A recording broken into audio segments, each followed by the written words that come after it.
Left किया। जो बड़ी रैली हुई थी पार्लियामेंट स्ट्रीट पर, मेरे साथ सलीम साहब हैं। संसद में अविश्वास प्रस्ताव के बाद आपने सबने भाषण सुना होगा। ताज़ा जो मामला है, जिस तरह से लिंचिंग को लेकर आज आरएसएस के जो एक लोग हैं, उन्होंने कहा था कि लोग बीफ खाना छोड़ रहे हैं। मतलब अब साफ हो गया है। मैं सलीम साहब से जानने की कोशिश करूँगा, बहुत सुलझे हुए नेता है, विभाग से भी रखते हैं कि क्या ये पॉलिटिकल वेंडेटा है, राजनीति है, या सिर्फ धर्म का मामला है। सलीम साहब, क्या लग रहा है? मॉब लिंचिंग, जिसको मैं तो टेरर कहता हूँ, आतंकवाद, 24 लोग की अब तक हत्या हो चुकी है, जो सरकार के आंकड़े हैं मॉब लिंचिंग के नाम पर, इसे आप क्या कहेंगे? टेरर या मॉब लिंचिंग, या ये मीडिया जानबूझ के इसको मॉब लिंचिंग कह के हल्का कर रही है? नहीं, हम इसे मॉब लिंचिंग नहीं कहते हैं। अब ये मीडिया उसको भाषण दे देती है, और कुछ लोग कहते हैं, आज अध्यक्षा महोदय भी कहें कि इसमें राजनीति मत जोड़ो, राजनीति मत लाओ। ये एक राजनीति है, और धर्म एक यहाँ पे कवच की तरह इस्तेमाल किया जा रहा है। धर्म एक बहाना है, मामला धार्मिकता का भी नहीं है।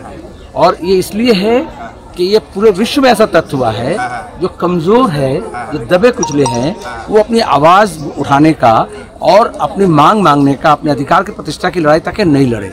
इसलिए आप देखो, पहला जब अमेरिका में पिछले सदी में 100 साल पहले जो व्हाइट सुप्रीमेसी था, गोरों का जो वर्चस्व था, उसको बढ़ाने के लिए जो ब्लैक थे उसके ऊपर इस तरह के आघात हुए। पॉलिटिकल टूल है बीजेपी आरएसएस के लिए, ताकि वो एससी एसटी ओबीसी को हिंदू कह के एक साथ यूनाइट कर सके। बहुत घिनौना किस्म का हथियार है वो। इसलिए मैं जब कह रहा था कि उसको सुप्रीमेसी बोलते हैं, मेजोरिटेरियनिज्म।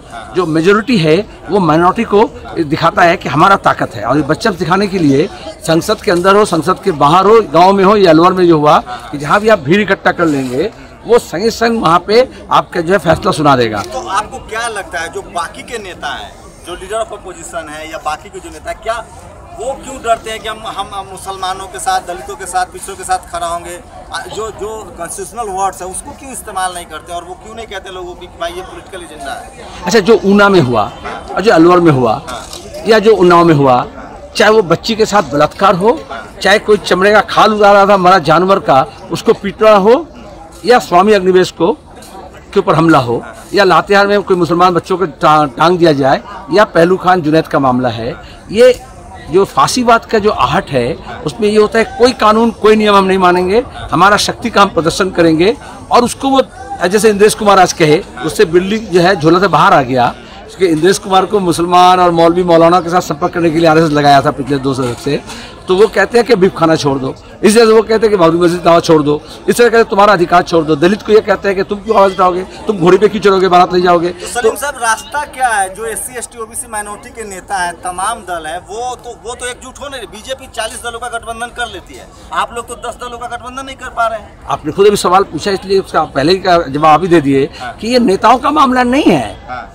ये मामला है जो दलित हैं, जो वंचित हैं, जो पीड़ित हैं, उनकी आवाज़ का सवाल है। उसको आवाज़ को दबाने का काम ये नहीं है कि भारतीय जनता पार्टी पहले अकेली कर रही है। उसको भी ये वर्चस्व मिला है, और पूरे अंबानी अदानी से लेकर के पूरा पूंजीपति या ब्राह्मणवाद जो है उसके ऊपर भरोसा कर रहा है, और वो सत्ता को समझ रहे हैं कि हम उस तरीके से ढाल लेंगे जहाँ पे ये अक़लियत, ये दलित, ये आदिवासी, ये महिलाएं, ये कमज़ोर वर्ग, ये पिछड़ा वर्ग कोई आवाज़ नहीं उठाएगा। तो इसलिए वो उसको अमेरिकी एक तत्व है, उसको कहते हैं people like us, people not like us. जो हमारे जैसा बोलता नहीं, हमारे जैसा चलता नहीं, हमारे जैसा पोशाक नहीं पहनता, हमारे तरह से लिबास नहीं, हमारे जैसा बोली नहीं, हमारे तरह खाता नहीं है, उसको रहने का या जीने का हक नहीं है।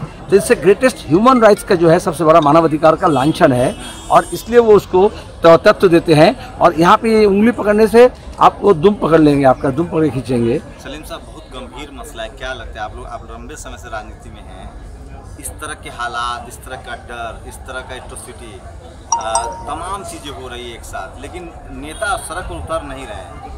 अच्छा, एक और सवाल है मेरा, जो आप लोग जो मैं तो सड़क में खड़ा होकर बोल रहा हूँ। नहीं, आप बोल रहे हैं या तो आप नेता नहीं मानते हो हमें। एक आपको लगता है, चूंकि आप सोशल साइंटिस्ट भी हैं, कि जो सवर्ण समाज के लोग हैं, जो जनरल कैटेगरी के लोग हैं, उनकी मानसिक सहमति है बीजेपी के साथ, आरएसएस के साथ, चाहे वो किसी भी पार्टी में हो? तो इसलिए होता है कि उनका जो वर्चस्व है शिक्षा में, समाज में, संस्कृति में, अर्थनीति में, धर्म में, सत्ता में, और हर सत्ता के हर पहलू में, तो वो समझते हैं वो बरकरार रखना चाहिए।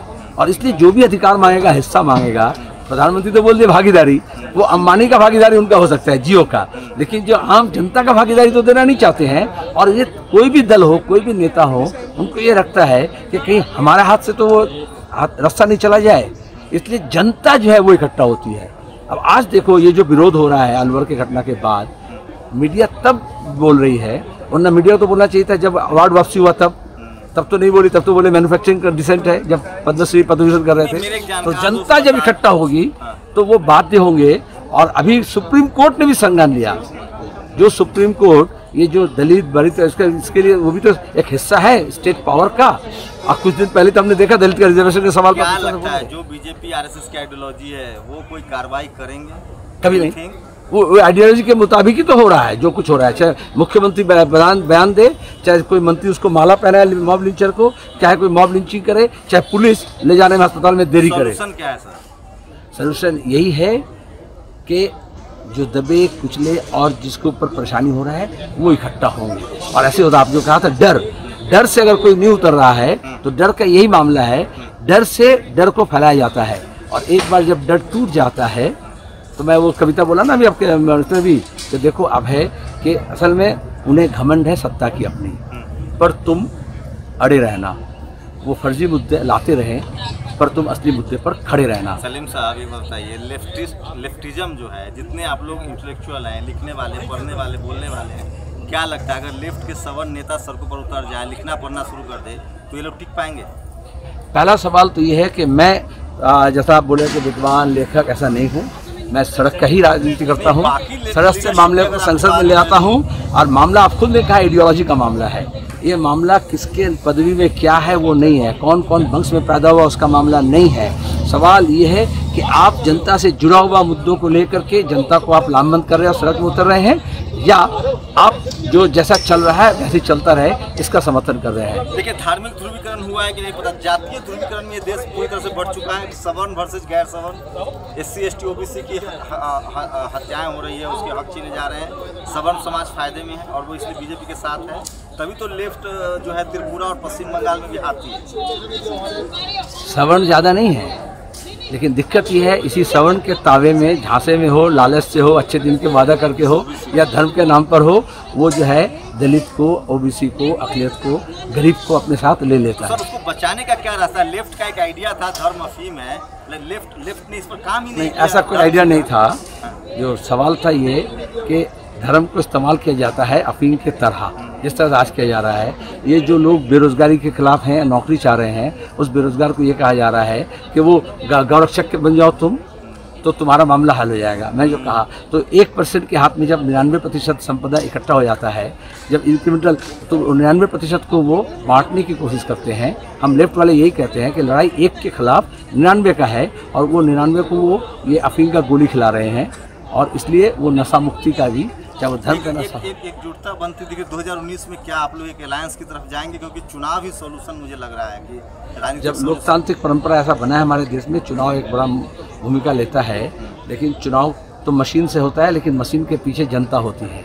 जो जनता मशीन का इस्तेमाल करेगी वो क्या भूमिका लेंगे, वो बड़ी बात होती है। और आप समझ लो अलायंस और नो अलायंस, आज देश में ये ध्रुवीकरण हो रही है कि मोदी हटाओ देश बचाओ। तो क्या ये पॉलिटिकल अलायंस बन पाएगा सर? क्या देख रहे हैं आप?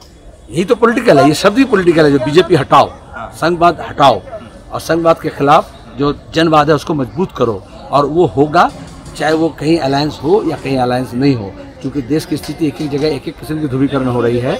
लेकिन लोगों का फैसला अगर ये होगा कि इस देश को बचाना है, और संघवाद फर्जी राष्ट्रवाद के नाम पर आम जनता के ऊपर जुल्म कर रहा है और जुमलाबाज राजनीति कर रहा है, तो वो मैं समझता हूँ इस देश में ऐसा हुआ है। जब आपातकाल हुआ था तो पूरे देश के लिए उठकर खड़े हुए थे कि नहीं हुए थे? उसी तरह के हालात हैं। सही में आप लोग को लग रहा है कि उससे बुरा है, उससे बुरा है।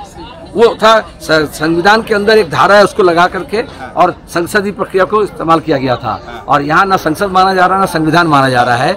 यहाँ एकदम सड़कों में आप कह रहे हैं मोदी जी डिक्टेटरशिप चला रहे हैं। बिल्कुल ऑथोरिटेरियनिज्म है, ये अघोषित आपातकाल है। आप मीडिया देख के नहीं समझ रहे हो, मेन लाइन मीडिया नहीं देख रहे हो, कौन क्या लिखेगा, कौन क्या बोलेगा। यहाँ तक कौन क्या आपातकाल में कौन क्या खाएगा ये नहीं था, लेकिन यहाँ पे कौन क्या खाएगा, क्या पहनेगा, किस बोली में बोलेगा वो भी दिया जा रहा है। तो ये तो पूरे समाज के ऊपर आपातकाल लगाया गया है। सॉल्यूशन वही है सर, जनता का गठबंधन या पॉलिटिकल पार्टी का गठबंधन? सवाल ये है कि जब मशाल लेकर जनता उठकर खड़े होते हैं तो वो फिर किसी से चिंगारी उधार नहीं लेते। सलीम साहब थे, संसद में लगातार सुनते होंगे, एक सवाल छोड़ जाता हूँ नेशनल दस्तक के दर्शकों के लिए कि एक ऐसा दौर में आ गया है जब हत्या को भी जस्टिफाई किया जा रहा है, रेप को भी तिरंगा लेकर जस्टिफाई किया जा रहा है। इसलिए मैं बार बार कहता हूँ कि कहीं ना कहीं जाति का जो ध्रुवीकरण हुआ है, सवर्ण वर्सेस गैर सवर्ण, उस पर नज़र बनाए रखिए। लेफ्ट जो है वो सड़कों पर निकल रहा है, बात कर रहा है, ये भी कम हौसले की बात नहीं है जिस तरह के हालात हैं। शंभू कुमार सिंह, नेशनल दस्तक, दिल्ली। नेशनल दस्तक की आपसे गुजारिश है कि अगर इसको बचाना चाहते हैं तो नेशनल दस्तक को सब्सक्राइब करने के लिए रेड कलर के सब्सक्राइब बटन को दबाएं, फिर बेल आइकन की घंटी दबाएं। नेशनल दस्तक को बचाने के लिए बहुत ज़रूरी है कि हर खबर को शेयर करें, लाइक करें, कमेंट जरूर करें।